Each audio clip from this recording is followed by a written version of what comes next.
Hello, ladies and gentlemen, and welcome to the night shift. I'm Achilleos, and I am so excited to be here. Good God, it's some of my good friends. It's Jason Kaplan. It's ZP. ZP, I just saw you a couple weeks ago, and Jason Kaplan, I haven't seen you in about 10 years. So that's really fun, and it's great to be here. You said friends, but you haven't responded to me in 10 years in DMs. So I don't know, friends. I don't know what to call it, but it's been a while, man. It's been a while. Casting some Overwatch back in Korea. That was a blast. Honestly, my first and only time I've ever been to Korea, and I loved it. And I hope you've been well, man. You've been busy. Yes, I have been busy. In fact, I was actually doing another broadcast earlier today, and now I was, you know what? I'm going to stay up all night, and I'm going to go into some Deadlock night shift, my first little foray into this, and I could not be more excited. Of course, this is number 53, and yeah, I mean, I've been watching from the shadows. I've been lurking. I've been seeing what you guys got going on here, and I was like, that seems really fun. I want to get involved. So thankfully, I've been able to do that, and yeah, this should be super sick. But I mean, How are you guys? How are you guys feeling about Deadlock at the moment? Excited for more? For me, I'm excited to get on some EU. It's been a while. Like schedule-wise, like we have no hard set schedule. It's usually like, hey, are you in EU this week? Like physically, it probably makes sense to cover EU. But I've been covering NA a whole lot recently, and now it's like, you know what? Schedule's clear for the rest of the year. Things are settling down. It's time to mix things up again, and I get to see what's been going on in EU. I'm scared, ZP. I'm scared because Doruora in chat is linking some really interesting Deadlock-related images because that Lash hasn't seen a gym in a while. I will die on this hill. I will not hover over that image to see actually what it is. I will say Lash has just been hitting those burgers. But yeah, I mean, I think the best part about our show is the audience, man. They come up with some amazing artwork, which you've seen like in the carousel, the breaks, and they're always here to support every single week. No, yeah, it's been really, really sick, and to kind of finally be in the mix of things, it's super awesome. I was trying to do this, like maybe a week or two ago, and it didn't really work out too well because I'm in probably the worst time zone that you could possibly have to be hosting this show. But you know what? Screw it, we ball. We're gonna go forward with it. I see that you got a dog there, and I'm incredibly jealous of that. But let's take a look here as we'll get into the bracket and see what we do have on the docket for tonight. As of course, per usual, going to be starting off with the challengers match that'll move into the money match, where Buff Enjoyers are lying in wait. Yeah, and for EU, the very interesting thing over the last month is that we had a period of time where it was 2-1s all the time in the finals, but Buff Enjoyers was usually the team ahead. But now it feels like over the last few weeks, we've really settled into this routine where Buff Enjoyers is number 1, and they'll beat Abrahams, and Abrahams will beat Leviathan on cue, and Leviathan will smash whoever is up in the qualifier match. And you have this like very much 1 beats 2 beats 3 dynamic in EU. However, this is a week where we have an outside tournament going on, the R1 tournament. Now the W tournament is going on, and that's usually when EU gets a little bit more active. There's more scrims, a little bit more meta evolution that goes on, and historically this is a time where things may shake up a little bit just because of all the extra EU competition going on. So if there's a week for that 1/2/3 dynamic to change, this may be the week. I hope so, man. Like honestly, ZP, it's you remember back when we had the overtime pay that we did, that great idea, and then we implement it in like week 1, all the streaks are broken. It feels like we need to bring that back because Buff Rangers have been just dominating EU week in and week out for I think the last 4 weeks in a row. I think this would be week 5 if they could pull it off yet again. And honestly, considering you have Buff Rangers as the number 1 team and Abraham's the number 2, it doesn't feel like it's 1 and 2. The way it's been playing out these last weeks, it feels like it's like the number 1 team versus the number 5 team. And I'm hoping to see someone push Buff Rangers more, but more importantly here, Achilleos, I'm hoping to see Leviathan get some wind under their sails. They have been struggling in the night shift. Yeah, I mean, I took a little glimpse back into the past, the last couple of weeks to see how things were going, and I was just like, okay, I'm seeing a lot of Abrahams, I'm seeing a lot of Buff Enjoyers, and I'm seeing a lot of Leviathan kind of getting, close, but not really been able to find that success. So maybe my presence can be the changing grace for them. And of course, we will have that North American matchup, which we can dive into a little bit deeper later on once we do get to that in several hours from now. But yeah, maybe I can be the turning of the tides for Leviathan. I'm going to give them my blessing. They're winning the whole thing. Oh, okay. That is ridiculous because for those who don't know, Achilleos has kind of a reverse bad Pachimari thing going on where Achilleos will make predictions and they actually come true for the team he predicts for. It doesn't matter like what the reasoning is. It just happens. I don't know what would happen if both Achilleos and Bad Pachamari like predicted the same thing at the same time, the universe would probably end, actually. I think it would probably collapse in upon itself, and we would also maybe at the same time solve the energy crisis. I think we would have just found some kind of like renewable thing. This vortex would open, and then we would just be able to power the world for the rest of humanity. I mean, it's a win-win for you, right? Because either you're correct and Leviathan win, then you look like a god, or you're incorrect, and then it's just the way it plays out. You know, that's the way your streak is gone. But there is one thing leaning towards the potential for Leviathan to win is the fact that Abrahams is playing with a slightly different roster today. That is very true, and we will be able to get into that, I think, in just a little bit. But I think first, is it not time to talk about our patrons, our lovely patrons who give their hard-earned money so that this show can function and then I can be a part of it? We love you guys. Thank you so much for that. And of course, big shout outs to the Night Shift board members up there at the top. But I know that this is a neat little thing that you guys like to do. A quick call out to one name that sticks out to you. ZP, I'm going to you. Yeah, I mean, what sticks out to me, I got to give some props to Krasaka, where Krasaka started off the show with a big sub hit within the channel, on top of being a Night Shift executive, always supporting the channel week in and week out, whether it be on the Patreon or the subs. But honestly, if you're on this list at all, or even if you're not and you just tune in every week, the support really means a lot to keep the weekly show going week in and week out and give the players a place to play. Yeah, honestly, love to see the support. I'm doing other games. I'm in there's big titles out there and everything. And obviously Deadlock at the moment, it's in its nascent state, but we can see the potential that this title has. And for you guys to get in on the ground floor and enable things like this, it's super sick because you don't really get grassroots esports events anymore. And I was literally talking to ZP when he was over here in Korea, and I was just like, I kind of miss that. The non-corporatized broadcast where everything's got to be this, that, and the other thing, where it's just like some guys getting together to run a show, and it's just a good time. So to see the support for that is super appreciated. If you're not already a part of that, make sure you get in there. It goes a long way, and it means a hell of a lot to everybody who helps put this together.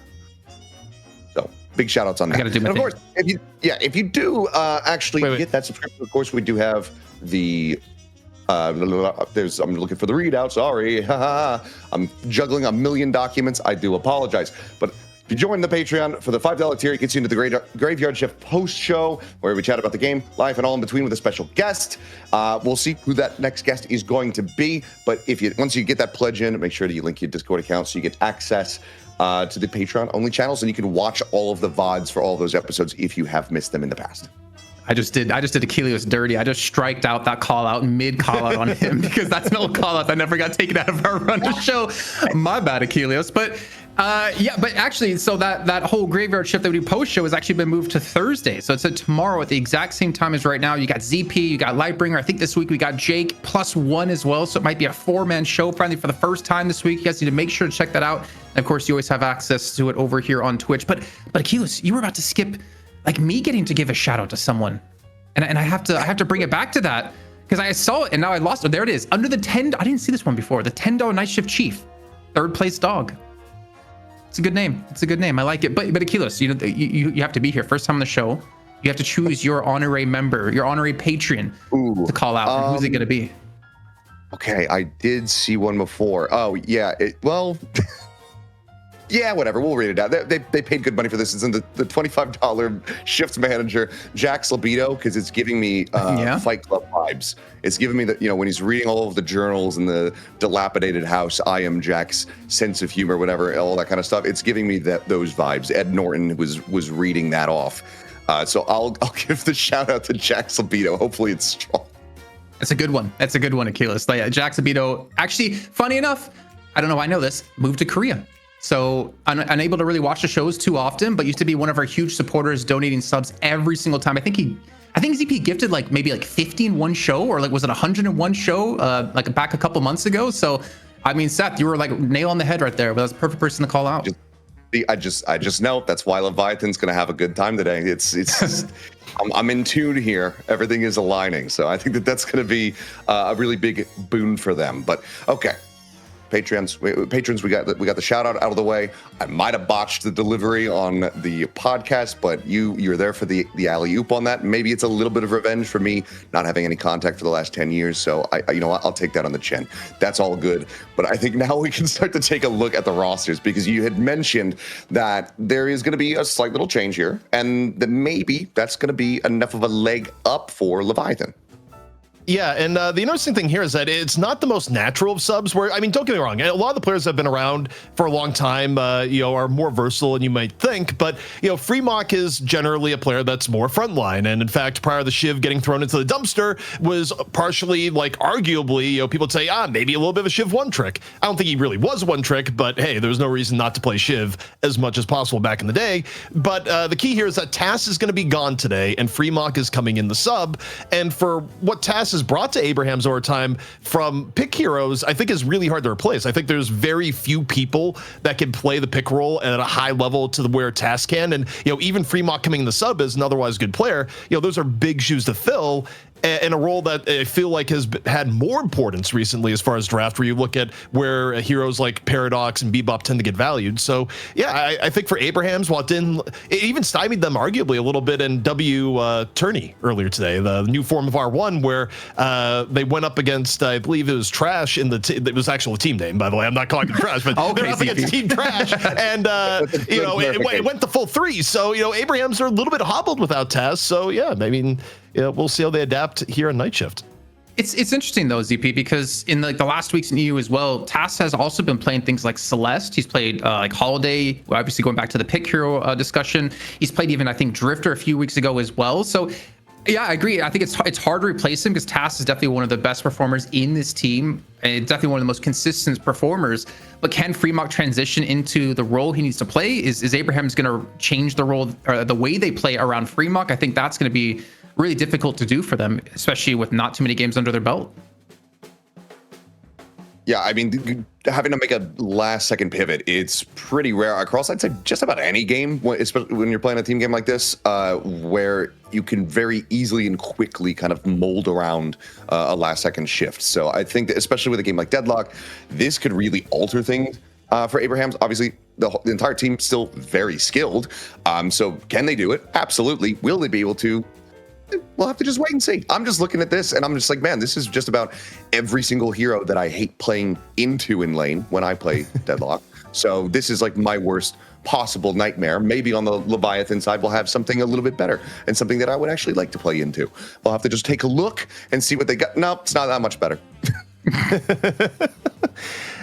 Yeah, for Leviathan, I mean, obviously this is a team that's seen a few changes over time. Obviously, the big one was, this is a team where, for a time their identity was playing around OCs, and now OCs is, went over to NA for a little while and then ended up back on Abraham's. But they've recently bolstered with Empty Dreams and Sanya Sniper. Also, for Leviathan, the interesting thing for them, obviously, they have the entire back and forth, between how they play Night Shift versus not, because, ABL is still banned. But, regardless of whether they're playing with ABL or not, this is a team like in Night Shift, in, things like R1 or now the W Tourney. They're a team that, has really struggled to get out of third place. And it's not that the games aren't sometimes close, but just getting it all together in a single match against Abraham's or Buffingers, rare time Buffingers gets knocked down. It's been a little bit tough for them, but also in terms of, people that are familiar with other teams, Freemock was often subbing for Leviathan and playing for Leviathan, and now is finding themselves subbing for Abraham's today. So, yeah, I mean, EU at this point, I feel like everyone has played for everyone at one point or another, aside from Zergy, who's been entirely Buffingers VP. Is that enough, though? Even with the shift coming in, Freemock playing for Abraham's, is the inside info on Leviathan, is that enough to still maintain, domination for Abraham's? I mean, I think honestly they've had Leviathan's number for so many weeks in a row now that I find it hard to imagine it goes the other way. It goes towards Leviathan. I think a lot of it's going to come down to the draft, if I'm perfectly honest about it. I think Leviathan have had some odd drafts in the last weeks. But as we saw like last week alone, when it came to priority, Lash instantly jumped up to being like a first pick prio for a lot of teams here in EU. And I wouldn't be surprised to see the same prio kind of stick around. Whereas overseas, Billy kind of fell off a little bit. Dmov, ZP, you and I were talking about this before. He's not really, as you kind of said, I'll use the words you use. He's kind of playing the filler role for the team right now. And it hasn't had great success for a lot of players filling those roles, except maybe Hoot, I think you were mentioning. And I kind of see that. Like Dmov, he used to just run the games by himself, thinking back to when he was player of the year 2025. But in 2026, we've not seen him perform to that same kind of level, whether it's because he's taken a step back like Hydration did and not playing more of like a carry role or what it might be. But I want to see that prime 2025 Dmov, man. I feel like Leviathan could easily win if they can channel that again. Yeah, I mean, also for Dmov, I think it's just finding a home for a long period of time. I mean, realistically, post Buffenjoyers, Dmov did the world tour, quite literally. At one point, being in NA, winning a few night shifts with, then Floormen, and finding his way back over the EU. I mean, Dmov has basically been on every good team at this point. I mean, Dmov's been on Leviathan, of course, which he's currently on, was on Abraham's for a while, was originally on Buffenjoyers, went around in NA. But yeah, I mean, stability, I think, has been the one thing that has been lacking for Dmov, unfortunately. But maybe this will be the start of things going anew. As Seth, we got our Bow and Krill 1v1. It's coming. Yeah, we do. It's time for I'm excited for this. My first Mo and Krill 1v1. Let's go ahead and take a look at it and see who's going to be able to come out on top of this one. And gentlemen, take it away. Already big damage coming through. Wait, I got my money on together. Here's ZP for sure. He doesn't lose these. What happened to Saint? What happened to the confidence of Saint? Who Saint's had been the losing, man. Saint got benched. This is unreal. We'll see if together can bring it forward, but together, he's on the ropes right now, Jason. No, I take it back. I don't got my money together. Unless he gets a parry here. I never doubted together. I had him the whole time. Anything else is slander and fake news. My boy together coming up big. And honestly, I say that because I think, honestly, the draft is, it's honestly like obvious to say, and it's stupid to say, it's so important right now, especially I think with Lash being so highly prioritized by all the teams in EU. I feel like picking Lash first. I want to say he had like 100% win rate last week. I think it's such a key and really important part for anyone's successful draft at the moment. Now, I'll just go ahead. It's a stupid question that I'll ask because I'm new here. But is this just an automatic team A, team B, depending on who wins, or do you actually get that selection? And do teams try to, move around a little bit depending on who they're going up against? It varies. I mean, you'll get different reasonings for first or second pick. In this case, Abraham's side, yep, we want first pick, which, oftentimes second pick has had a little bit less freedom because second pick usually has to ban Doorman, which again, I think teams actually may be overrating. I think like teams like Buffenjoyers have showed that you can actually let the Doorman through and punish it. There are things you can play against it, but I don't think Leviathan is going to go forward and test that here. They're probably going to ban Doorman, which will give Abrahams the option of what high prow hero they want. And in this case, it's not going to be Lash. I like it. Also, okay. Wait, that way, yeah. Chrisana 14 again with another 10 gifted every single week. We have such dedicated supporters here at Keyless, and we love it. Like, always comes in. Krasak and Chrisana always with some big gifted every time. But ZP, back in the bands. I'm so happy to see this adaptation. I was so tired of seeing a Doorman being banned out first by the second team that had to come on in. I'm so excited to see if Doorman actually will be played right now. But Celeste, man, her stocks have been going up and up and up. OCs have played a ton of it as well. Like we see OCs moving out of that traditional M1 carry, letting Arzo still kind of carry that torch for the team. And it's been cool to see OCs kind of grow individually as a player since he was so set in stone as just being an M1 player in general. But then again, Task played it as well last week. So probably going to OCs now, but it'll be interesting to see where they actually use this hero. Yeah, I'm curious to see if the pick is going to be coming up, because like you said, not seeing that ban. Yep, there you go. Okay, so just going to be the second round selection here on this side alongside the Abrams. So curious, where do you think? I mean, with a Doorman in, like, what do you think at the moment is kind of one of the best things you could play into this, given how often it's been banned? So if you take a page out of Buffenjoyer's book, if Buffenjoyers were doing the draft for Abrahams, you would get a Graves like later in the draft. I kid you not, Graves has actually been used a lot for Buffenjoyers in scrims. Hoot plays it a ton, and it's actually pretty effective as anti-Doorman. What I would like to see Abrahams pick up here, though, and they may not, Billy's been dropping in draft prio, and I actually think it's punishable. Like, okay, they're going to go for the Paradox. I actually think for Leviathan, doing a mid-stage ban on Billy would be really, really good, and we have not seen that as often in NA or U. And I was just talking about with Ranger with it last night. I was like, guys, why are teams not doing this? Like, yeah, I don't know. It'd actually be a good ban. So we'll see if Leviathan goes the next step and bans Billy, because teams have been really lax about punishing teams for not prioing Billy before mid-stage bans. Okay, well, the Paradox ends up getting locked in, and now it's going to be Rem for Leviathan as we go into the second phase of bans. Let's see, you don't really want to take off the table, and well, there's that Billy. You're talking about it, it's gone. Yeah, so now for Abrahams, it's who you're going to act as a front line. Are they going to play necessarily their front line? With Celeste and Calico already picked up, the double C's, like they have such great mobility, such great burst potential, sustain out of Celeste, especially if you can pull away from a fight and kite some players towards you. I don't think Abrahams necessarily needs to play like a beefy frontline team. I think they are more than happy to play this kind of comp. I think maybe a Drifter actually might be coming into their picks as well in the next 1 or 2 picks. The only thing they have to worry about, I guess, is I kind of want to say Rem, who can be very annoying. But wait, what? A Sinclair this early? Ooh. Sinclair. I mean, honestly, sometimes when you're like lacking in frontline, it's been more NA where teams will try and bolster the Dynamo late in the draft. Well, that basically hard bans Dynamo without banning Dynamo as far as like later options here for Abrahams. And yeah, okay, Apollo coming in makes sense because Apollo, again, kind of works as like pseudo frontline, also really good for lane pressure. But, you know, for Abrahams, I feel like they're getting hemmed in a little bit on a comp where they need to kind of win early the mid, because the later this game goes, I feel like the worse mega. I mean, okay, Sinclair falls off a little bit, and now they picked up the Ven, so they're trying to shore up the late game a little bit. But the front line, you know, for what teams like picking right now, I don't really think there's anything left in the draft. Yeah, I mean, I'm glad that I was just about to ask about that. I'm glad you kind of confirmed my thoughts. This was feeling like a little bit of a very early game draft for the side of Abraham. So I'm curious what they're going to round it out with. But over for Leviathan, I mean, they got some beefy boys. There's going to be the Ward in there alongside the Abrams as well. So it feels like as far as like frontlining is concerned, or even just peeling for the team, they're in a pretty decent spot. And now they're just going to go for some giga damage with the Infernus.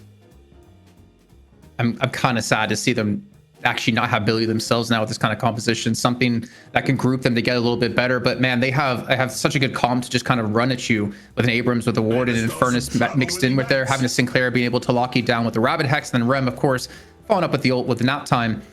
The Doorman, I think, if we see it played in the way of a Veil Walker, get really aggressive into enemy lines, put your second door down, and your entire team can come through that door, I feel like you can easily catch off Abrahams quite hard, and something we've seen used quite a few times before, mostly by Abrahams. I think, honestly, I feel like Leviathan have a chance, but as you kind of point out, ZP, if they can't get out of the early game without falling too far behind, then I don't know if they're going to be able to survive long enough in the late game for them to really power up.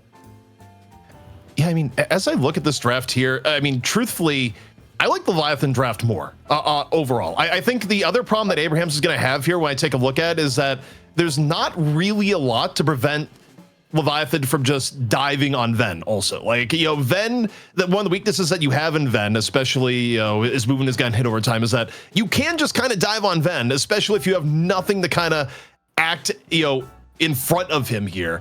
I mean, they grabbed the Bebop towards the end where, of course, you know, you're going to get a little bit more pick pressure. And, you know, Abrahams, I think, again, ideally want to set the tone like early to mid. But overall, I mean, I think the mid-stage Billy ban, I'm glad it's finally come through, because I think for Abrahams, they probably should have prioritized the Billy a little bit earlier. But teams haven't been punishing it until this draft. Yeah, but Paradox? Like, do you think there's a world Leviathan was going to pick Paradox or ban it? Yes. Yes, especially with Freemock's been doing nothing but Paradox when subbing in the W tournament. So I do think they actually felt a little under pressure to like get the Paradox for Freemock, because I don't think Freemock has nearly as good of like say a Holiday himself. Although, you know, it's kind of interesting too, because you have double pick here between the Paradox and the Bebop. So yeah, I mean, the reason I kind of brought it up was I feel like you pick Billy, because the Calico and the Celeste together, I feel like to me is more leaning towards ability to kind of group them together and kind of like focus fire on towards him, where Paradox is more about picks. If you're gonna go Bebop anyways, or potentially go Bebop anyways, you don't really need the Paradox. I don't know. I find this kind of interesting that I decided to lean into it, even though, as you mentioned, Freemock has been playing it over in the W tournament.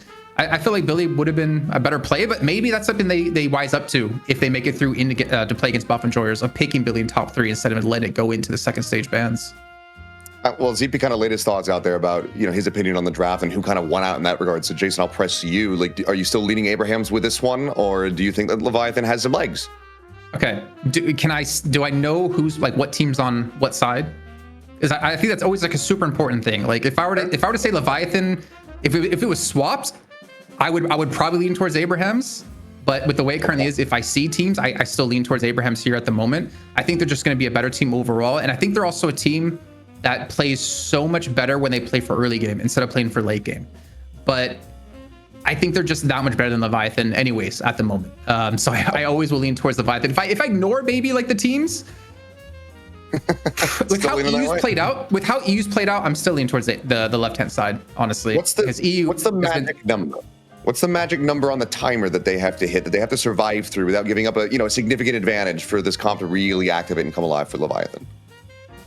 I want to say like 20 minutes, maybe 20, 25. I don't know, ZP, are you around that time frame as well? You need enough time for the Warden to get into later game and actually be a threat. I think one of the real downsides of when you run a Warden comp versus a Ven comp now, and I mean, even to the point that like, it's still weird to me when teams will choose Warden. Warden has been going in higher in popularity, both NA and EU, but you lose out a lot of the early to mid game strength that you get out of a Venator, and in theory you get like a hero that's a little bit more tanky and can be harder to deal with in the late game. But outside of the laning phase, like Warden kind of has this dead zone where in a way, like Warden's just trying to get powerful, and it can be difficult to get through that period of the game. Also, I see at times people wonder is like, what's wrong with McGinnis? Like, why is EU not prioritizing McGinnis? EU in general does not value McGinnis at the same level NA does, but also EU is kind of entering this world where they feel like, okay, if you have higher end displacement heroes, like even something as simple as like say a Doorman that's available, right?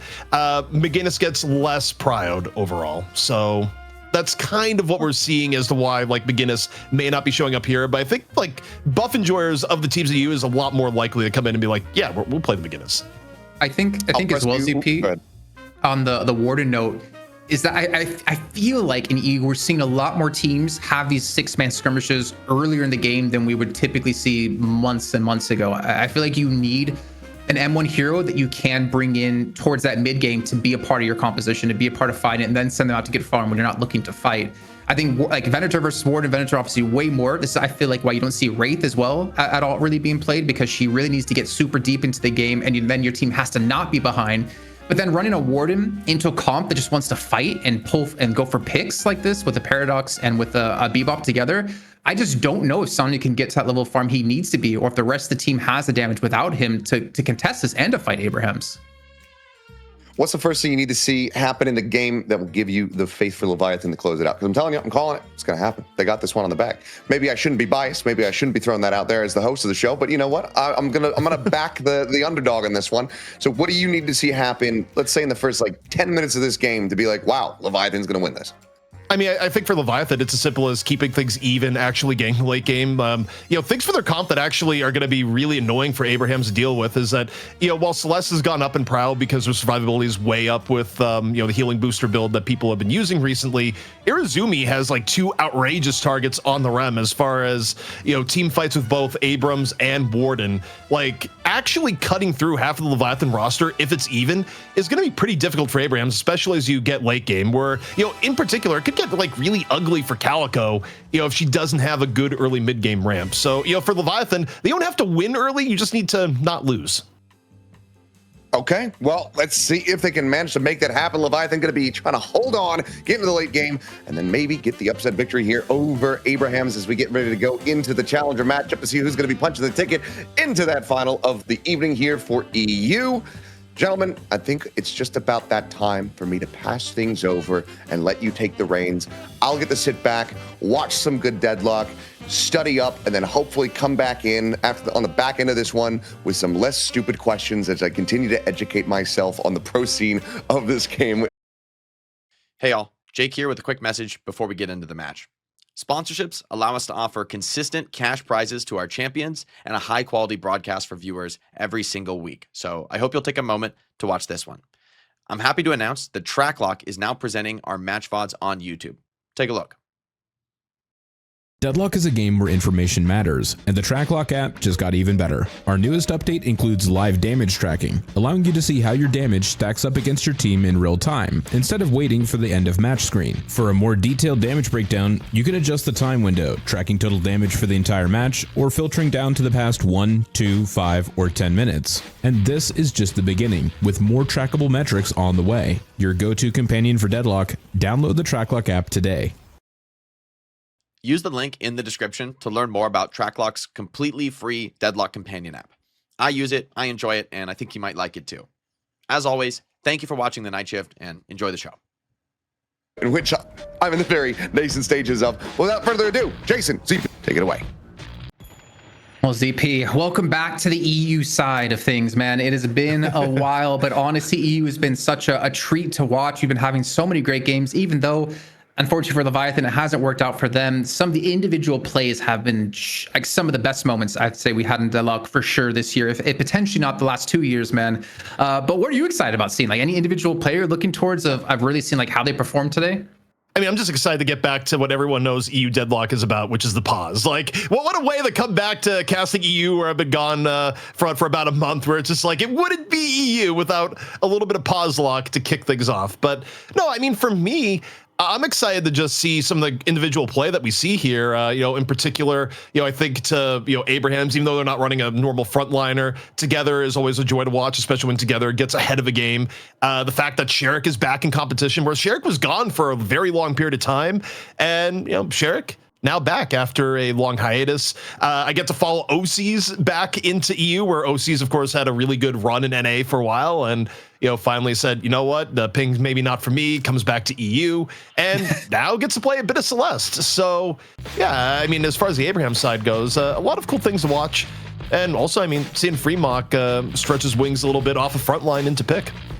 I've honestly been glazing OCs quite hard these last weeks, ever since he started to play Pocket here in EU, and more importantly, kind of show that he can play more than just an M1. And the thing is, I bring that up because it's very important. We've seen a lot of individual players in EU and NA have a very limited hero pool, and their career kind of just fizzles out and dies.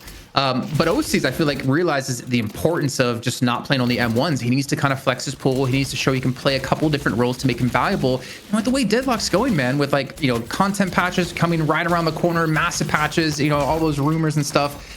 If you want to be a player that can compete at the highest level, as we've seen with Buff and Jors, you got to have a deep pool. So I'm just really, really excited to see how he grows as a player over time here, and if he can continue to be as effective on this new role as he was as an M1.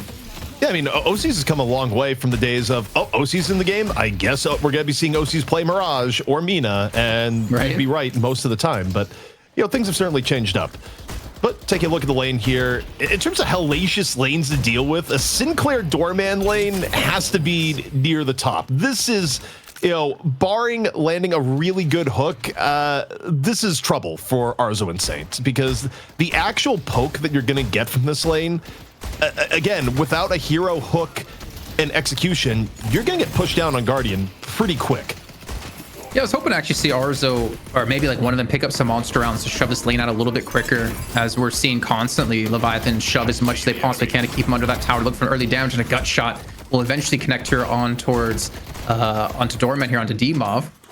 But I don't know, I think one thing we've also not really talked about is, well, to be fair, when have we ever seen Doorman and a Sinclair together? But mid-boss control out of those two heroes, plus a Rem on top of that with an Infernus and an Abrams. If you're Abrahams, I feel like you just don't go mid-boss this game unless you have a full 6-man wipe with like 30 plus seconds, because it is hellacious to try to take it against this composition. And we know Abrahams loves to take early mid-bosses.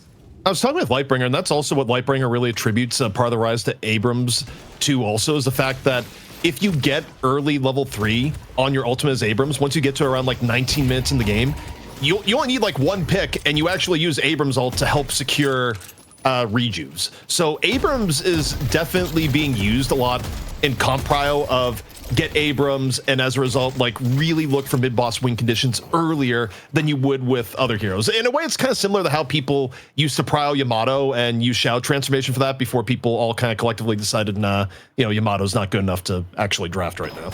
Yeah, I mean, we would always talk about that every time you see Yamato in the game and you see that transformation up, you just can't go for mid boss because you're most likely going to get those crystals stolen away.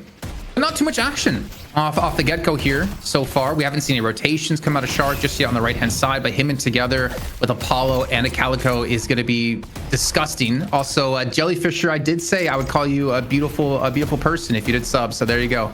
I had to give that a win there, ZP. I thought there was gonna be like a beautiful marine life sort of angle there versus the person is like, yeah, jellyfish, yeah. I don't know, but either way, taking a look at things now. Again, no news is good news for Leviathan. I think the way this comp is set up, they want to buy time for Sanya to have a good game and go from there. Things are a little bit more pressured on the Abrahams to make something happen sooner rather than later. Yeah, and I actually do wonder, does Abrahams try to focus on keeping Sanya behind? Because if you do so, you kind of, you don't destroy their late game win condition, but you do delay it quite a bit. Or do you just ignore him overall and look for fights on other parts of the map, look for these objectives and let him farm up, realizing that he won't get strong enough to carry his team if you keep the rest of the team behind? Also, we got egg right now. We've been seeing teams experiment a little bit more with egg, and that is a certified farm fresh egg on OCs right now. So even in pubs where you see at times egg Celeste, brings its way in the pro play nowadays too. Please don't make this a thing. No, I'm just kidding. Overseas in today's charge onto Fremont. Gets locked under the Guardian, though. It gets a second as well into OC. So if we're talking about keeping certain players and individuals behind, that is a fantastic start here of Overseas. Also, the go anti-egg slander here. That 200 HP in Abrams, I wonder if that's a dead Abrams if you invest in something that gives you extra stats and not an egg. But diving too deep, perhaps, is together. Looking for the quick exit off the melee. Might have just found enough clearance. And no, does not. Chased down by Urzumi, presumably with a pillow. Chased down by the rat. That's got to not feel good. Look at the damage he's actually doing. Able to turn this one around onto Saint. Force him back because he's just sitting on the tower. I mean, buffs have already spawned on through. You can see movement buff for Empty Dreams. See survival for Saint, who's just trying to buy some time. Maybe looking to close this gap on the chase. And does have Sabaka going to be there in the form of Together. And looks like he most likely will escape here. I mean, your Sinclair, you do some decent damage, but you don't have your one just yet. You don't have your Vexing Bolt. But against that melee, Saint actually kind of helps him out by pulling him in.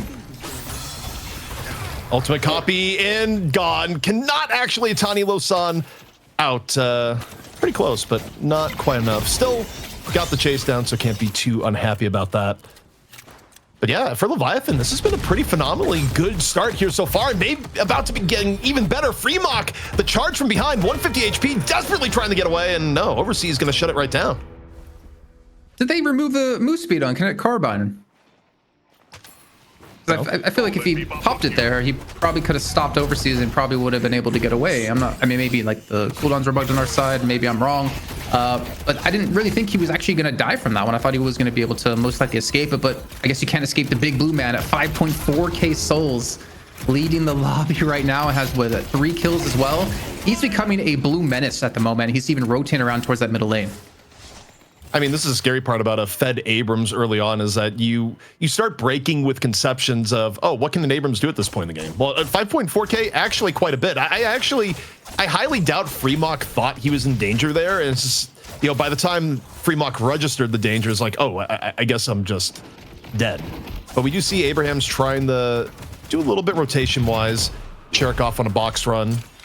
Reserves the option to drop in the middle at any point. But mid-Guardian about to go down. Sai finishes it off, and again, it's gonna be Guardian for Guardian here, but Fremont ends up dying in the process.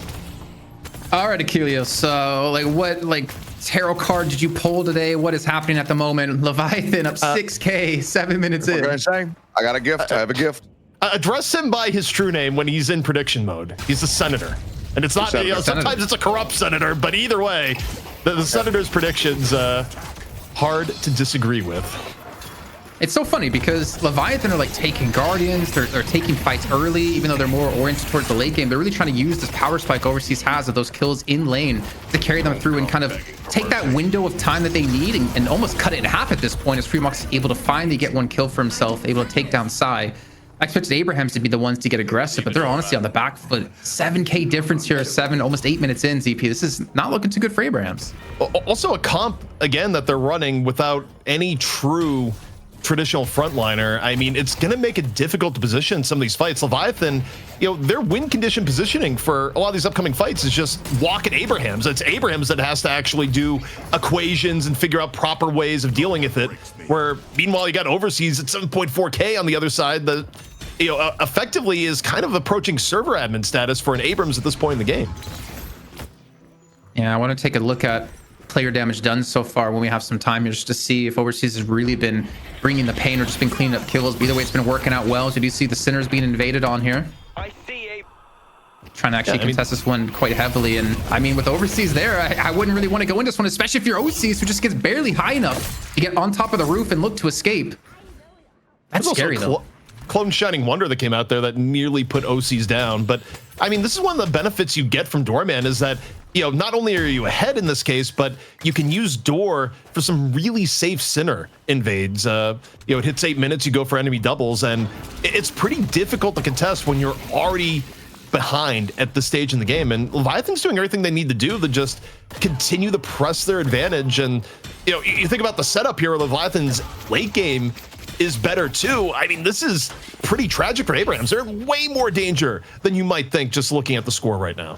I mean, look at the hero damage, though. I know I brought it up before, but Sonny at 6K, I think that's mostly due to just how aggressive maybe they were in lane, but he's at 6, 5.9 for Psy, and Overseas fun enough only at 3.7, but let's be honest, if you took hero damage per kill, Overseas is probably #1 in this lobby at the moment. But doing some really good work here, Overseas has been drastically shut down, and I would even say somewhat Shark, who's only at 2.5K, expecting him to get more involved earlier into this game. Also, I mean, for Celeste is one of those heroes where her survivability kind of exponentially goes up based on her lead on the game. So if you have OCs behind the game, a lot of the benefits of Celeste and why her current build is effective, you don't actually reap a lot of them, because instead, for Celeste, times where she would get away with like 2 HP are times where she just falls, especially when you have such a big punish like Overseas right now, where kind of expect Celeste to be target #1. But the swap into a quick dispatch on the Sanya, Abrahams able to get a little bit more purchase here as they take down the Guardian. Well, taking the lead from almost 8K down to 2, helping clean up these objectives has been very important, as they're even here to contest the turn-in. As Overseas, no size of impact up, but earn in hand. A turn-in, I mean, I don't think it's the end of the world if they don't go for it. But I think keeping Abrahams here and making sure they're defending this would be definitely ideal. It allows OCs to continue to farm up on this left-hand side. He's at 9.5. He's actually way ahead of his I can't even say counterpart, but of Overseas, who's just been more active in these fights, and ours was at 9.7. So yeah, the lead might show Leviathan currently winning, but if we talk about carries and the souls they have, I'm starting to lean towards Abrahams. Quick earn dunk gonna come in here from Leviathan, and for Abrahams, I think who I look to here is, and again, normally you talk about TAS for Bebop, but Saint also has a pretty reasonable Bebop. At times we're saying see it before, but you kind of look to Bebop to create some opportunities now, try and get some tempo back in your favor. If you're Abrahams trying to get a way back into this game. So I'm kind of looking at the minimap just going, okay, what's the next move of opportunity here for Saints? Yeah, I mean, where are they going to get these picks? They're going to start to group up. Concussive Combustion coming on out here. Doesn't get a connection onto anyone. Might have actually zoned away a few players. And Saint, the man you were just talking about, getting chased down and burned alive. I know robots could burn. I guess if the heat is hot enough, a Saint does fall. Even Fremont fall down low. As Sonnet takes him down, so Leviathan actually taking the aggression of Abrahams and turning it around. Yeah, not bad. And it's not over yet. Quick trip to the Baroness is going to be Arzo here as the welcoming committee gets ready. Out of the hotel he goes, and the checkout is severe. Elsewhere in the map, Sherrick also getting very, very low as Leviathan reestablish their footing. And but by the way, also, is that a Veil Walker Warden that we see coming into play? Yeah, maybe he went for the max cage, so he's actually to get involved early to look for these like silence cages where Dispel Magics might not be picked up just yet or secured for Abrahams. I could definitely see a world where it works, but I would need to see his build order if he went towards that in particular.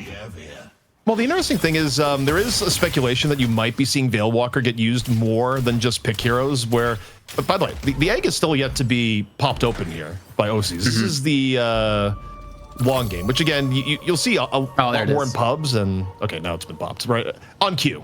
He had no idea we were talking about the egg as this happened, also. Just want to throw that out here. So are you able to see the future? I mean, if Achilles is a senator, what are you? I have no idea, but definitely a lesser politician. My prediction rate is just nowhere near what says. So you're like a state senator, and he's like a. Well, no, yeah. Yeah. You get what I mean. I don't think I can use the correct terminology. Let's go with that. Okay. There we go. I still have a day job. I'm not up there taking corporate bribes or anything. Not a lifelong politician. But this mid walker, early mid walker, yeah. It's going down quickly here, and we're just showing really no signs of stopping. And Arzo can't really do much to stop this either. Maybe get some damage in, but it'll fall either way. And that's a huge walker to lose here, especially the mid lane. Get a lot of control and a lot of movement into the jungle for Leviathan to potentially contest Abrahams and build up their lead even further. Leviathan in general, very much fan of Veil Walkers where possible, so keep an eye on that for itemization.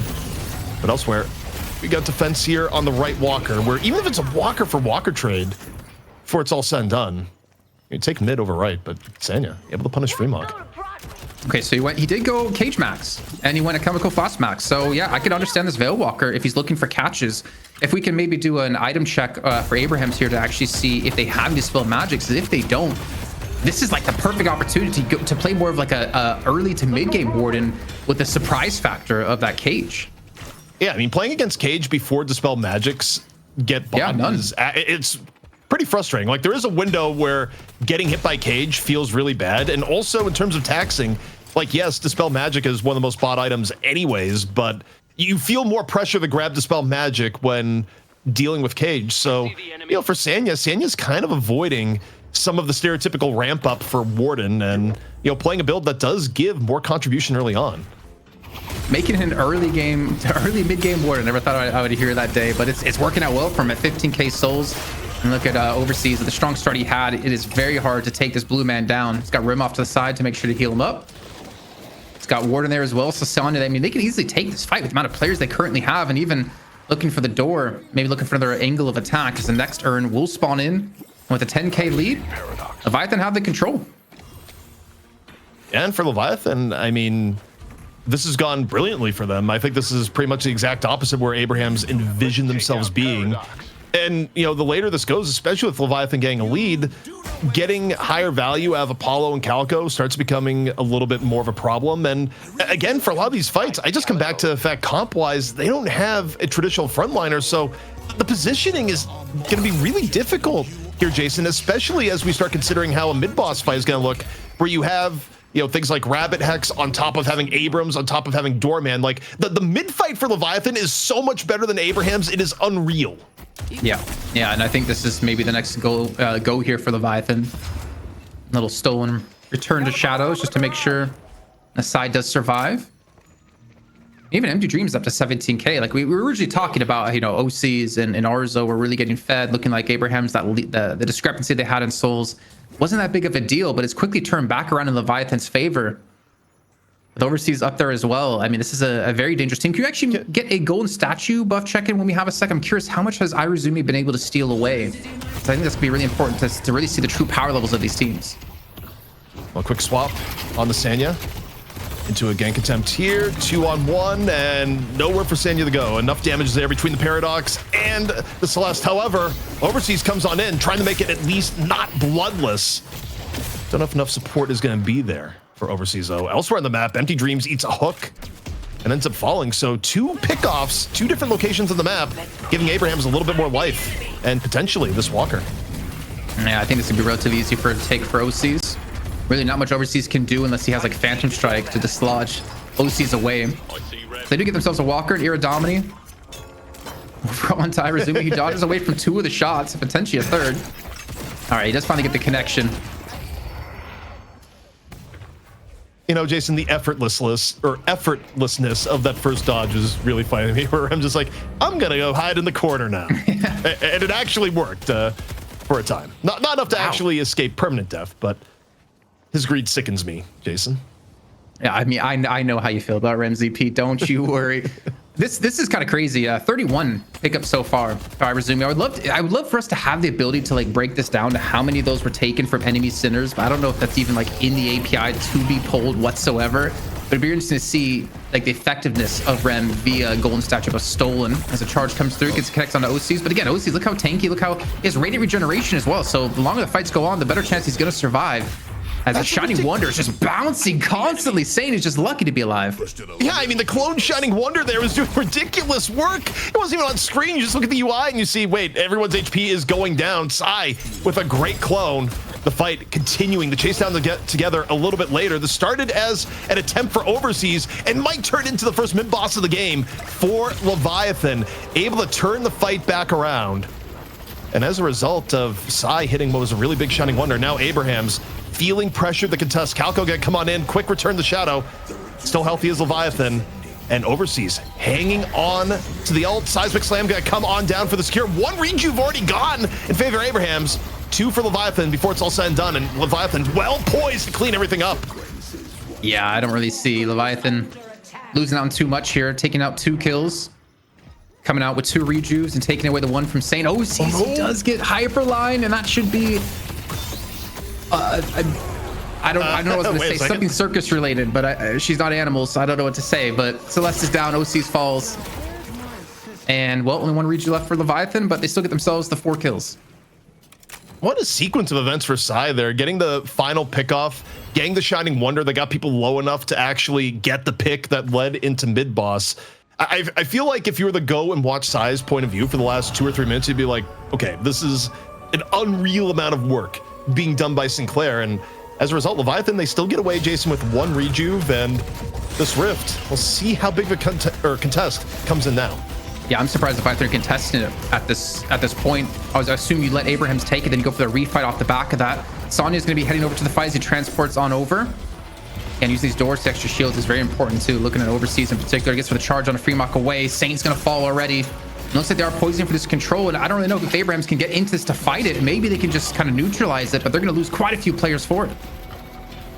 Yeah, it's a bit ill-advised. I mean, 1 rejuve, you think maybe it's doable. I don't think when it started they had much of a comeback advantage, but Shining Wonder could be thrown out here, courtesy of OC's bouncing round and round. Not quite enough damage being done. They're able to get the last rejuve into a tiny Lasan on the side. Sanya and Psy both pretty low, but I think Abrahams are just running out of gas on this fight. Leviathan's still healthier overall. Demov able to get the cleanup, and the Rift fades before the end, but a lot of those loose souls can be claimed by Leviathan. 15k lead. Feels like it should have been bigger. Combat mechanics definitely helping out quite a bit here for Abrahams, but they're still continuing to lose out on players, and the kill streaks just continue to come on through. Has Overseas, has he died? Because he's still on fire. If Overseas died, it was very early into the game, and no, wow. The answer is no. Overseas has had one heck of a game, and the only thing that gives me pause is how good Psy was in the previous setup in the lead up to mid-boss. But Abraham's, I mean, Jason, they find themselves in a very ugly territory here with a comp that I don't know has the tools to actually bring things back. Like, mid-boss fights are going to get uglier and uglier with the comp that Leviathan has, and you know, short of Abraham's able to get a pick with Saint and set things up, you know, from the start of 6v5, they don't have a lot of options left.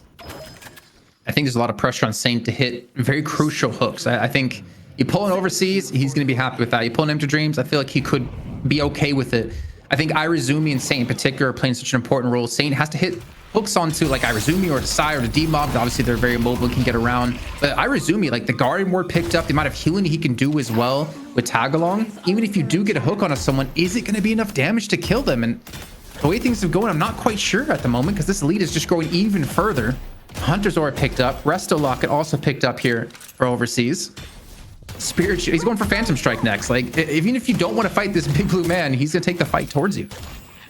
Yeah, it's getting tough and then some. And yeah, I mean, you know, I think about how things went down here. I mean, Overseas had a ridiculous early lane and was able to kind of just apply a lot of pressure from lane to lane and, you know, basically lived the early game Abrams dream.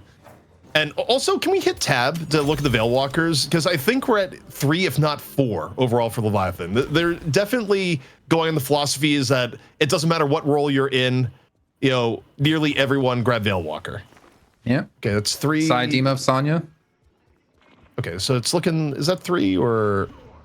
I think it's 3. Yeah, 3, and then also on the other side, you have Free Mock and Saint already with 2 picked up. The Veilwalker stonks are going up, man.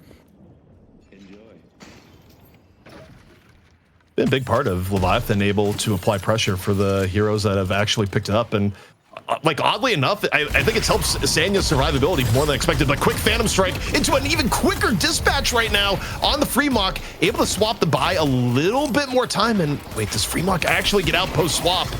I think just barely got clearance, but guess what? Overseas, still hungry for more. Again, deep dive down the mid lane. And Freemock gets caught towards the very end, courtesy of Psy. And OC's also been thrown into the Baroness Hotel. Thing is, they're just buying some time in the middle. In the meantime, you have MTG's pushing a Walker by himself, so there should be another Walker taken. As long as Leviathan don't lose too many players in towards middle, it's going to be a win, hands down. And not even beginning to use the entire Lasad to escape from this one. Together's going to fall. And Leviathan are on the hunt, man. Look at this lead, 23, 24K now as they continue to charge straight into the base to get a charge on the Saint. An almost full team wipe coming on through. Shark's the only one left alive, and I mean, okay, you'll get 1 kill as the fadeaway here for Saint, but 1 kill's not gonna be enough to stop Leviathan from starting to take some shrines, or at least look for the base Guardians. You know, I think right now for Leviathan, you're probably happy if you get Guardians, given that OCs and Together are about to be back up. I mean, okay, you could snipe a shrine. This is high risk, high reward. Getting a single shrine is enormous value, but you also need to get out to not feed kills, but they're able to get the shrine. They'll probably just leave it at 1, but the risk pays off. Abrahams isn't really in position to punish, and as a result, Leviathan, you know, this is a best of 1, Jason, and they are well on their way to finally taking down Abrahams. Well, the Fat Lady hasn't sung just yet. I don't want to count out Abrahams and their comeback potential. I feel like we've seen too many games like this, ZP, where Leviathan will have a lead and Abraham just hold on long enough to turn it around. They lost base Guardians on the right-hand side from just the wave shoving. That's already a slight misstep for Leviathan because that gives extra speed access to Abrahams. They're going for the contest here on the bridge buff as well. Hook landed onto Psy. Spectre Assistance back towards the mid lane with the help of the Veilwalker too. Yeah, I don't know. I mean, ZP, like, I'm completely with you. Souls, everything is looking good for Leviathan. Momentum is on their side. Objective control, at least in general, but I don't know, man. I'm still worried. I got to see a little bit more of Leviathan to close this game out, and I think it'll probably come into this next mid boss up in 10 seconds. I mean, as we wait for the setup here, I also have the confessions. As soon as Seth came in and said he thought Leviathan would win, I put my full faith in the center and put my channel points behind Leviathan. I'm just like, you know what? Oh, you Doesn't did? matter. And the odds are pretty good. So honestly, thank you, Senator, for the vibes you have set this way. Bro, I thought you were going to say because he said Leviathan, you went for Abrahams. No. I've learned my lesson through many an Overwatch stream back in the day. I know. And it makes me think at the time, which has nothing to do with what you're saying, but the Overwatch days of casting blind with my eyes closed because our video feed got cut out doing a Chinese league. Casting with good old hexagrams back then. As this rapid hex connects onto Saint, and he just blows up. Saint has been target number 1. I mean, I think Leviathan have correctly identified the one way Abrahams gets back into the game is Saint doing something. How do you prevent Saint from doing things? You just isolate Saint. Now, also, you don't fight the Rift when you're way up ahead because you can just avoid the comeback mechanics. You know, it's rare that you see a team ahead actually fight Rift. Instead, off the pick on the Saint, Leviathan just decide our mid fight is too good. Abrahams, fight us if you dare. Unstoppable going to be picked up for Together, who may be looking to go in and contest onto the Rejuve, but Leviathan, they hold off for a second, and we'll see. I think they decide they want to go for the mid flip here, Jason, and I mean, Rejuvenator, gonna come on down.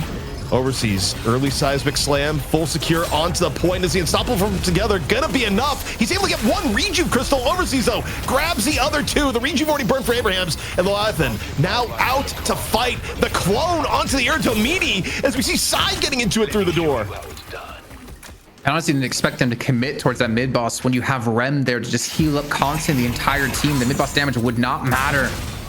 They force the fight. Yeah, they lose 1 of the Rejuves, but it's not gonna matter because they get the kills off the back of this. So you can see the chase down on Together. He's gonna fall. Saint, who was dead before, actually pushes the base of Leviathan and takes a shrine, realizing there's no way he's gonna be able to contest mid in time. Okay, getting shrine is actually kind of unreal. I don't think it changes anything, but I mean, it's a smart macro play.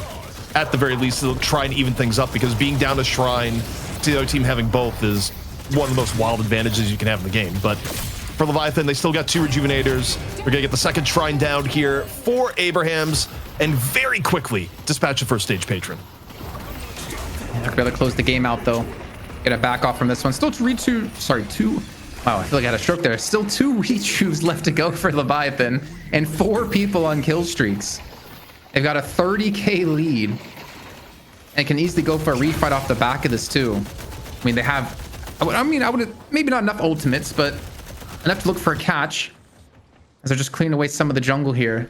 I mean, ZP, it's looking Leviathan, but I'm still not a full believer just yet, man. No, I think you gotta believe. Right now, you have to, your eyes are not lying to you, Jason. This is looking like Leviathan is gonna win their first challenger match in, gosh, what it has to be, it may be as much as 2 months. Like, it has been a long time for Leviathan. And look, if I had to give a real reason to this here, Jason, I think anytime you get a bigger tournament in EU where all the teams get more active scrimming wise, you know, it really does shake things up. And I think for Leviathan, it's had a really big benefit for them. But here we go, 6-on-6, stage 2 Patron, Abrahams trying to defend themselves here in the best of 1 as Leviathan get to work here on what would be the team winning fight. And they're taking their time, Jason. Yeah, but the ult advantage is heavily favoring Leviathan now. It looks like they might back away. OC's trying to cut the wave so they have no minions to actually push in towards middle. Very smart out of him. Just has to make sure to survive this one and not get caught out. Meantime, the right lane walker did fall to minions. Leviathan continuing to close the noose here as they get a catch on a free mock and a kill here. It's looking more and more likely for Leviathan now to close this one out on a 5 kill streak for D-Mup. And the hitting King. No one's in the pit to defend it. Look how quickly it's falling here. They got to get into the pit. Shining Wonder, though, kind of big for OCs. Gets sent to the Baroness, but not before the ball gets a bouncing. And now for Abrahams, they cannot leave the mid pit. 2 rejuves already down Leviathan. They are all in. Abrahams, they're already down Freelock. OC Saint both down. Only 3 left remaining as Leviathan looks to put this one away and win their first challenger match in such a long period of time. Jason, they've done it. Okay. Achilleos is no longer allowed to give out betting advice here or to say which team he thinks is going to win because this looks completely unfair for people's channel points out there. ZP, you just cleaned up on betting. And you know what? If I go in there and see Achilleos bet as well, I'm going to have to take things up with the authorities. I didn't do it. No bets here. Just pure ball knowledge. That's it. How do I do it? I don't know, but I showed up and I suddenly looked like the smartest man in the room, even though I'm absolutely the dumbest one. But I just had a feeling in my gut that Leviathan was going to get it done, and good God, did they? Yeah, and you asked the question, Achilleos, in the beginning, right? Like, what's like the number? What's like the window you're looking for Leviathan where they can like come online? I feel like all bets are off when you have things start out like that for overseas, just completely carrying on the Abrams initially in the beginning of the game. And then also, I don't think we really could have taken account for like Sonya's build because he changed things up quite drastically to look for that early game impact. I said before, you know, Warden similar to Wraith, like you just don't have impact till you hit a certain level of farm, but he made it work with the Veil Walker and with the Cage maxing. He was there and present for a lot of these fights to open up this momentum, this snowball for Leviathan. You know, the funniest thing about that highlight is Last Stand being one of the least impactful ults in the game. It's like, oh, you got the gut shot interrupt on Last Stand. It didn't really matter anyway. Just walk forward and, you know, M1. It's what you're going to do immediately after, regardless. But yeah, I mean, the Warden build gave a little bit more oomph in the early mid game for Leviathan. The Veil Walkers, you know, early on, including on the Warden, actually paid off pretty well. But to me, I go back to the draft and just wonder how different does this game look if Abrahams is able to grab a Billy later to the draft. I think the mid-stage ban on Billy really hurt Abrahams because even when they were down a little bit, their win conditions for these fights were just so awkward in terms of frontline. Like, they put themselves on Dark Souls mode for how to engage fights, whereas, you know, if Together, for example, was able to play something like a Billy, it's like, hey, Together, go in, drop chain gang, and Leviathan actually has to respect that and hold back. Leviathan didn't have to respect anything this game as far as walking forward, especially once they had a soul lead. Yeah, I'm curious to get your guys' thoughts as well, because obviously you're talking about the Billy not being able to get that one through and how much of a comfort that could be and how it could work really well for the Abrahams composition. But I mean, how much do you think they also regret like having the Stormman go through and get selected? Because I mean, it looked like they were just, Dimov was getting a solid amount of work done. Anytime they got into a riskiest position. Obviously, he just puts up the door, boom, quick exit, etc. He's sending people to the hotel, just trapping them constantly. It felt like this was a really big thorn in their side. I'm torn. I don't know about you, ZP. I'm torn about the effectiveness of Doorman because I feel like, I mean, obviously Doorman is effective, period.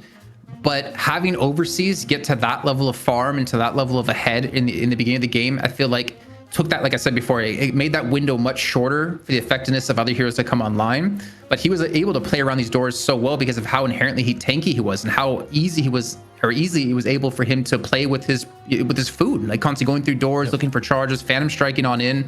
I don't know if the Doorman necessarily was like giga impactful later on, but I feel like it just worked with everything else they had. Like I think for Doorman, you also got a really premium mid lane. Like mid lane was painful for Abrams to deal with because you were dealing with both Doorman, Sinclair. I mean, as anyone who's ever played against that lane knows, it is kind of miserable. But also in terms of, maybe it didn't pass the eye test mid game, but look at the, final damage stats here. Sanya was pumping. I mean, a lot of it may have been a little bit backloaded, but the damage was very, very real game.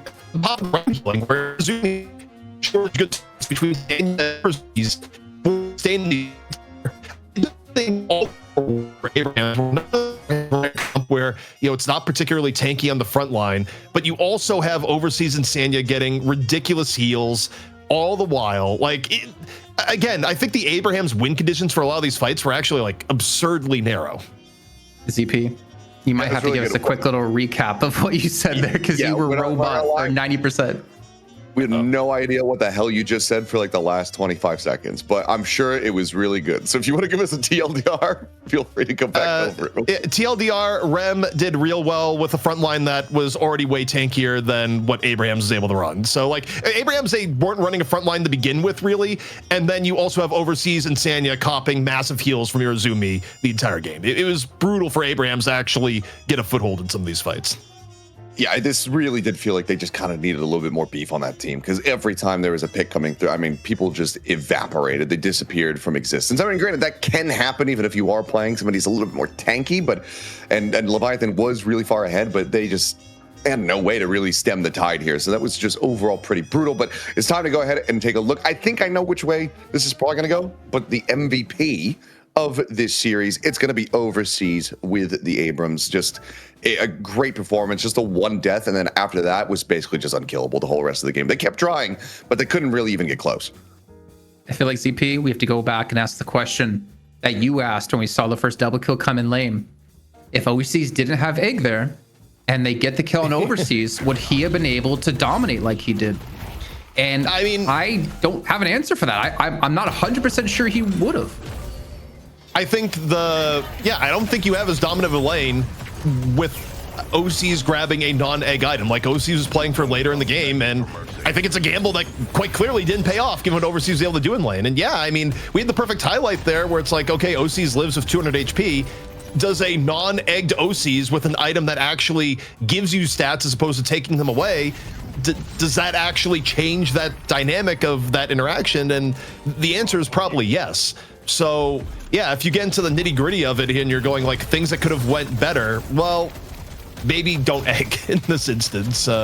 Obviously, there's mini plays and other stuff you can go on here, but it was part of the formula that led the overseas having a monstrous early game that Abrams was never really able to get out in front of. I mean, fantastically played. Just became, well, let's not use that phrasing. I was going to say something. I'm not sure what I can get away with on this show, to be honest, but I'll play it a little bit safer. But he just became a tank, an absolute unit. I mean, you'd just be seeing overseas getting taken low, and he's still just running at them because he's just like, you can't kill me. I know that I have the regen for this. I know that I have the stats to back this. I'm just going to run at you, and I'm going to beat the ever-loving crap out of you. So just dominant play the whole way throughout, and it was brilliant. And boy, do I feel so vindicated backing Leviathan. This is great. Sorry, I didn't hear anything he just said. I just really wanted to know what he was going to say before he had to censor himself. Maybe we'll get that in the break. Maybe I can hear from you, Keyless, what you were going to go for. Yeah, I'll go and make sure that we sprinkle that one in for you. But let's take a look at the history here that we have in EU over on the night shift.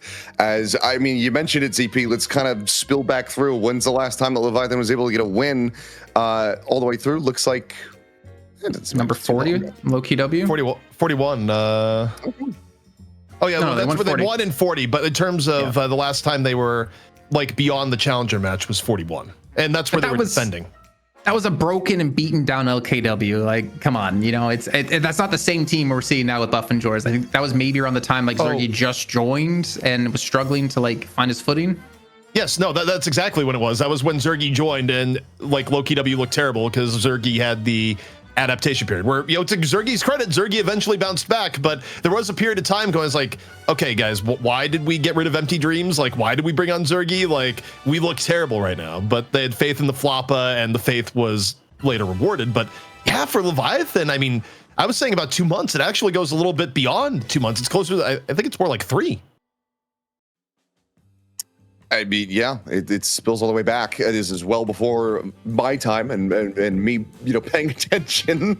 So I don't know. Sometimes you go in, you get a gut feeling, and you just send it. It's like betting on a one number in roulette and having it hit. I suppose it will probably never happen again, and it's not worth the gamble. But for this prediction, congratulations to everybody who maybe listened to me at the beginning of the show and backed it with their channel points. Enjoy your full coffers when now you can highlight all your messages and do all that fun stuff. 1.2 million or was it channel points was awarded to people there. That's kind of crazy. You know what? You know what they say, like you go gamble, you do roulette, you bet on black, and then you double it and you bet on black again. Maybe that's what happens up against Buff and Jors. Maybe people can double their points yet again, but that's still a little bit away though. But I'm excited to see that one's going to break down. I mean, ZP rejuvenated Leviathan, looking to come in to play against the team who has been shutting them. Well, I guess I can't even say has been shutting them down because it's been Abraham's, to be fair. But this is their chance to break through and finally take down the top dogs in EU. Yeah, and I mean, we'll see if they're going to be able to do it. Obviously, Buff and Joy is probably the team with the deepest draft, not only in EU, but across the entire game. But also, I don't know if they ran into this day thinking that they'd be seeing Leviathan out in the finals. So already defying some expectations. For sure. I mean, I did say at the beginning that I was backing them for the whole day, for the whole EU region. So maybe that'll come through. Maybe I was able to just bless them a tiny little bit for them to make it through to that final game. But before we get ready to move on and see that best of 3 series that's going to be coming up next, we of course have to give a quick little thank over to our sponsors. So happy Intel Gamer Days. From now until September 13th, you can get Tomb Raider, Legacy of Atlantis, and Star Wars Galactic Racer with any purchase of a qualifying Intel product. We thank them very much for the support, just like we thank everybody else who's here watching the stream, giving their subs, etc., etc. It means the world, and it goes a long way to putting this show on and making things entertaining for you. And also, those are pretty sick games. I'm going to be playing Galactic Racer for sure. Pod racing, Star Wars. I've kind of fallen out of it with the movies, but I like pod racing. I hope you get to play Captain Picard in that one. But question though for Achilles, Tomb Raider, Lara Croft. Mm-hmm. Here's a real hard-hitting question: who would look better in a Lara Croft cosplay, me or ZP? Oh, it's definitely ZP. 100%. I can't even think of myself. I want to see ZP. You know what? Jason, let's go a level deeper. Let's go, let's incept this a little bit further. ZP cosplaying as Abrams cosplaying as Lara Croft. Oh man, he's got the horns, he's got the blue body paint already. I'm down. You know what? Halloween's right around the corner. We could make this happen. I'm sorry if I got anybody out there a little too excited. It's okay. Calm down. Consult the doctor if it lasts too long. Anyway, but we thank him so much for that. Let's move it on. But yes, we're going to go to a break, and then when we come back, we are going to be getting into the money metric, get into that championship here for EU on night shift number 53. And see who's going to be able to come out on top. Leviathan, can they carry the torch forward? Can they make me look even smarter than I already do? We will find out after a quick little break, so make sure you guys don't go anywhere.